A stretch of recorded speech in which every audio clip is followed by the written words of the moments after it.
was a miller whose only inheritance to his 3 sons was his mill, his donkey, and his cat. The division was soon made. They hired neither a clerk nor an attorney, for they would have eaten up all of the poor patrimony. The eldest took the mill, the second the donkey, and the youngest nothing but the cat. The poor little fellow was quite comfortless for having received so little. "My brothers," said he, "may make a handsome living by joining their shares together, but for my part, after I have eaten up my cat and made myself a muff from his skin, I must then die of hunger." The cat, who heard all of this, but pretended otherwise, said to him with a grave and serious air, "Do not be so concerned, my good master. If you will but give me a bag and have a pair of boots made for me, that I may scamper through the dirt and the brambles, then you shall see that you are not so poorly off with me as you imagine." The cat's master did not build very much upon what he said. However, he had often seen him play a great many cunning tricks to catch rats and mice, such as hanging by his heels or hiding himself in the meal and pretending to be dead. So he did take some hope that he might give him some help in his miserable condition. After receiving what he had asked for, the cat gallantly pulled on the boots and slung the bag about his neck. Holding its drawstrings in his forepaws, he went to a place where there was a great abundance of rabbits. He put some bran and greens into his bag, then stretched himself out as if he were dead. He thus waited for some young rabbits, not yet acquainted with the deceits of the world, to come and look into his bag.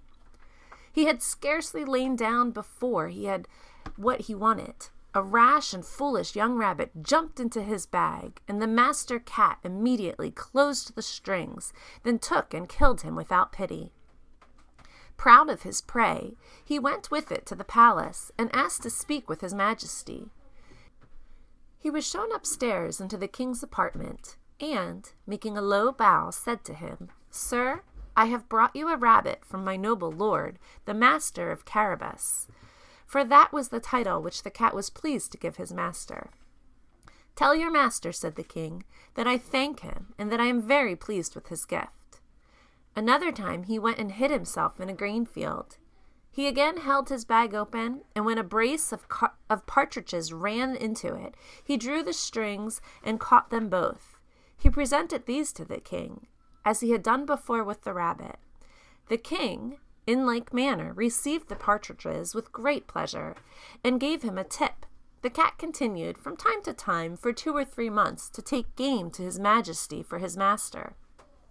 One day, when he knew for certain that the king would be taking a drive along the riverside with his daughter, the most beautiful princess in the world, he said to his master, "If you will follow my advice, your fortune is made. All you must do is to go and bathe yourself in the river at the place where I show you. Then leave the rest to me." The Marquis of Carabas did what the cat advised him to do, without knowing why.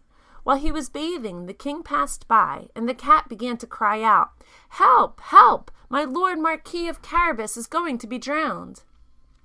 At this noise, the king put his head out of his coach window, and, finding that it was the cat who had so often brought him such good game, he commanded his guards to run immediately to the assistance of his lordship, the Marquis of Carabas.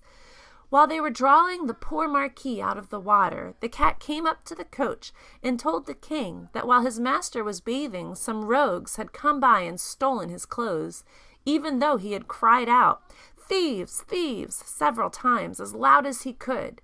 In truth, the cunning cat had hidden the clothes under a large stone. The king immediately commanded the officers of his wardrobe to run and fetch one of the best suits for the Lord Marquis of Carabas.